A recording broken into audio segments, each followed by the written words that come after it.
All right, in an earlier video, I showed how you can have the monster, if it hits something it's not supposed to touch in the game, you can have it go back to the start. So if it hits I've got it coded to hit the maze wall and go back to where it started. Well, one thing you can add to this is you could say that you lose a life every time you touch something you're not supposed to touch in the game. So it doesn't have to be maze walls, it could be little other graphics you put out there that are dangerous, whatever it might be.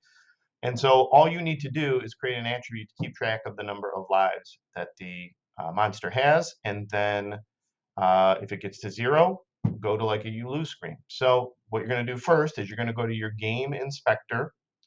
You're going to add an integer and call it lives. And you would set it to what you want to start. So let's say we're going to start with 3 lives. Okay. So now what I want to do is in my monster actor code, I've got this rule in here that I did this in a previous video, that if it touches the maze to go back to where it started. That's what these change attributes are for. So if you want to know how to do that, go watch that video. But I'm just going to add one thing right here.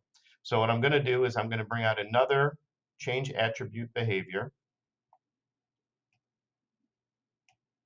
And I'm going to change the one I just made, game lives, to game lives -1. So each time the monster touches the maze, it will subtract that. So this next part is not 100% necessary, but it is good for users to know. So let's create an actor that will display how many lives are left. So I'm going to call this one number of lives. Okay, I'm just going to leave it as a white square for now. I'm just going to add one piece of code to it. I'm going to add display text. And all I wanted to do is display how many lives the person currently has, or the player currently has. So I'm going to make it an expression, get rid of hello world, and I'm just going to do game lives. And I'm going to update that. And then I'll go to my maze level 1 scene, and I will bring that number of lives actor out here. Now I could add another, I'm not even going to talk about that right now, but here's number of lives up here.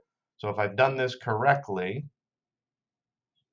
when I go to play the game, you can see I start with 3 lives. Okay, if I touch the wall, you see how it goes down to 2, goes down to 1, goes down to 0. Now I can go in the negatives because I haven't told the game what to do if it gets to 0. So what I want to do is to my monster, I'm going to add this piece of code. I am going to leave this here. I'm just going to add a new rule. And I'm going to delete the default part here, and I'm going to go to attribute comparison. And I'm going to say if game lives equals 0, then change scene and have that go to you lose. And so I'm going to call this rule lives gone. Okay, let's see if I did it right. Preview, play, touch the wall once, back to start, touch the wall again, touch the wall a third time, go to you lose. Okay, now I'm going to play again and watch what happens though. Oh, I have this coded incorrectly. You're going to need to add a reset lives to 3 when you go back to play the game. Again, I got to fix that button. It's coded wrong, but I'm not going to start the video over. All right, good luck.